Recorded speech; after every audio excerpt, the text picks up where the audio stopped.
G'day guys, welcome back to another video. Today we're going to be changing the fan belts on this 80 Series Landcruiser using the FBK13 kit from Tamer, which comes with all the belts you'll need for your air conditioner, alternator and water pump. The video is going to apply to all of the Landcruisers with the 4.5 litre straight six petrol engine, the 1FZFE, so that includes the 80, 105 and some 70 series cruisers as well. So let's jump right in.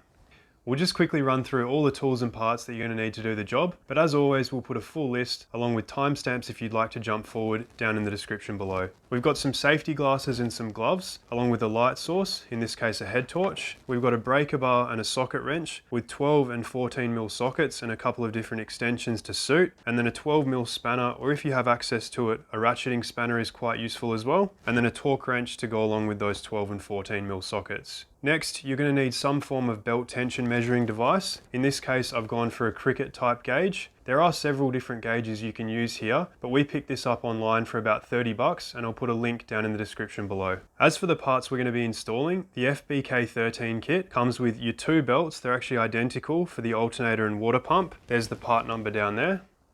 And then you've also got the air conditioning belt with the part number there. As always, before we get into it, we've chocked both of the back wheels.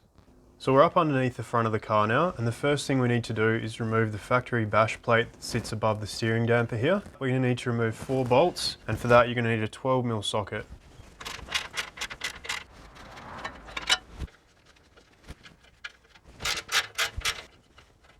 And you'll find that you need an extension to get to that last 12mm bolt. Then we're going to remove the bash plate and put the plate and the 4 bolts off to the side. This allows us better access to the belts from the bottom and several of the tension and lock bolts as well. We're going to start with the air conditioning belt, which is the one on the front of the engine, and you need to remove that to be able to get to the other two as well. So we're looking directly above where that bash plate was that we just removed, and this is the belt here. The air conditioning belt is going to run around the crankshaft, the air conditioning compressor, and then an idler pulley at the bottom, and this idler pulley is the one that's used to tension the belt. You've got 2 bolts that are going to affect this belt. So on the front side of the idler pulley, I'm just touching it with my finger there, is the lock bolt, and then you've also got this tensioning bolt on the bottom here. We're going to loosen off both of those, and they're both a 14mm. To get to the idler pulley lock bolt on the front side, I like to take the 14mm socket on a narrow breaker bar and pass that up in front of the steering damper.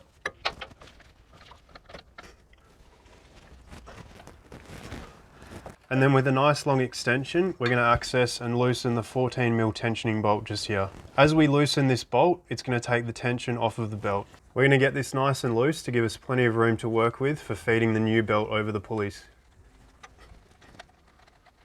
Now that it's loose, you can push up on the bolt to move the pulley out of the way, and then you can slide the belt out of the pulley.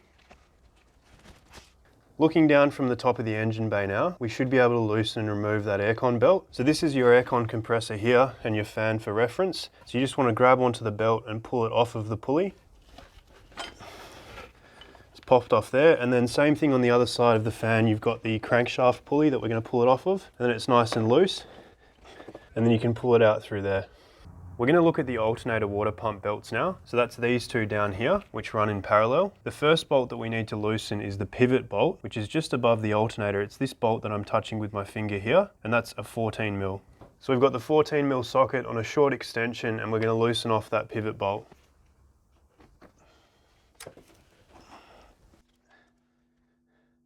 And once that's loose, we're going to move back down underneath the engine.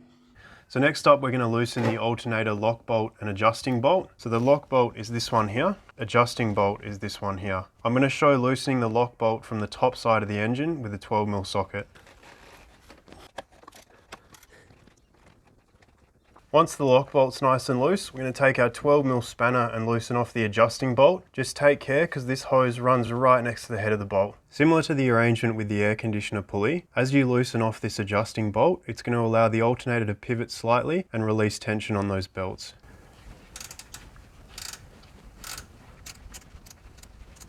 Once you've loosened it a little bit with the spanner, you can loosen it the rest of the way with your fingers. Again, we want to give ourselves a little bit of travel, so we're going to loosen it off a fair bit.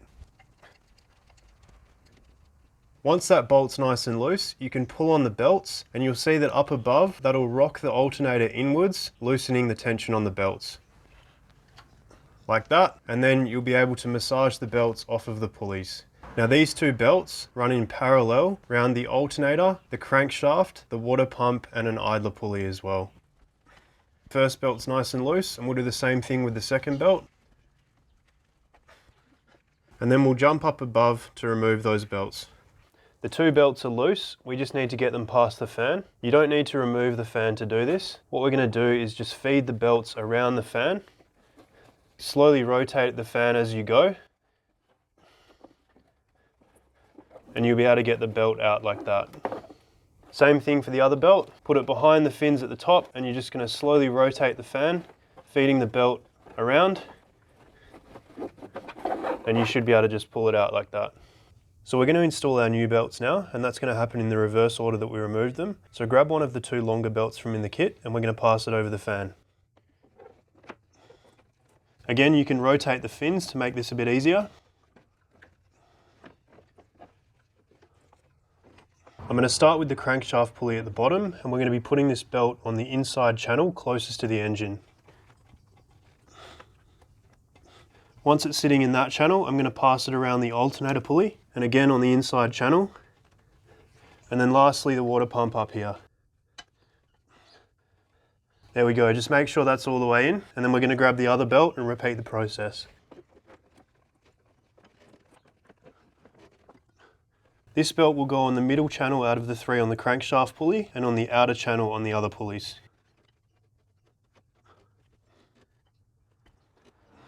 Once you're happy with how these two belts are sitting, we'll grab the last one, which is the shorter aircon belt, and we're going to pass that around the outer channel on the crankshaft pulley and the aircon pulley just here.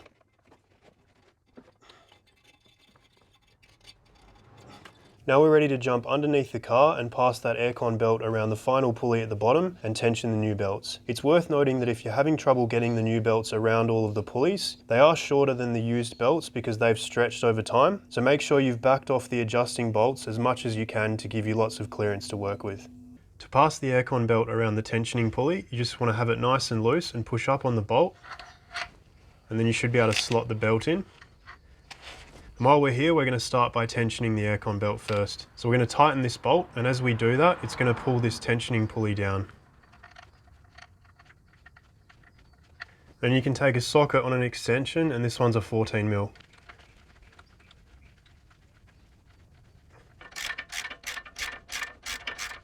Once you've taken up the slack in the belt, it's time to set the tension. The specification for a new aircon belt is 100 to 150 pounds, and we're going to check that using your gauge of choice. In this case, I've got a cricket gauge. The way that this works is it has a pressure plate here that will click when it gets to a known amount of force, like that. As you press down, this lever here is going to come up, and wherever it stops, you're going to be able to read the belt tension off on the gauge here. A few important things when you're using one of these: you want to place it on the center of the span and nice and flat and level, and you want to press down slowly on that pressure pad so that you don't overshoot the reading here. So we'll place it on the middle there and press down slowly. And then I can read off the tension. We're sitting at about 90 pounds at the moment, so I'm going to tighten up the adjusting bolt a little bit more and check it again.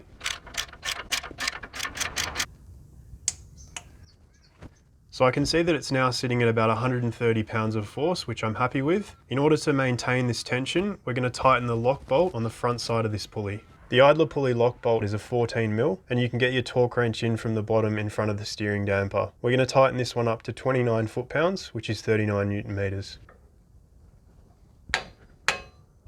Looking at the alternator and water pump belts now, I'm going to be poking my hand in through the wheel well just to make things a bit easier to see, but you'll probably be looking from down below where the camera is. To take up the slack in the belts, we're going to tighten the adjusting bolt just here using a 12mm spanner.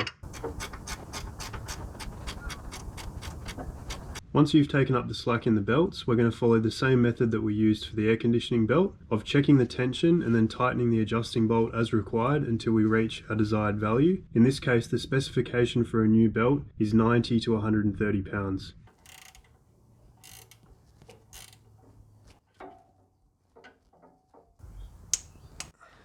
So I'm sitting at around 100 pounds, which I'm happy with. So to maintain that tension, I'm going to tighten the lock bolt here. So I'm going to snug down the lock bolt using my 12mm spanner. And then using a 12mm socket on the torque wrench, we're going to tighten this one to 15 foot-pounds, which is 21 Newton meters.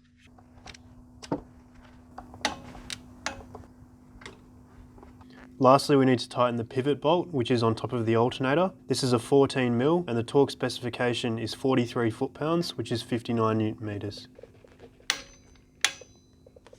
At this point, we're going to run the car for about 5 minutes and then check and retension those belts as required. It's worth noting that over or under tensioning the belts can lead to reduced belt life, and in particular over tensioning the belts can also lead to reduced bearing life in those pulleys.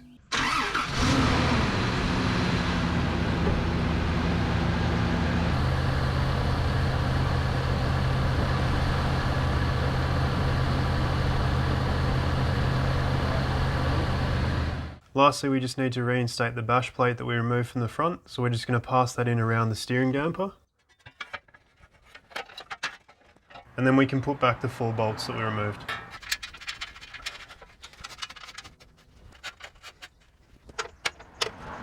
And then we'll snug each of those down using a 12mm socket.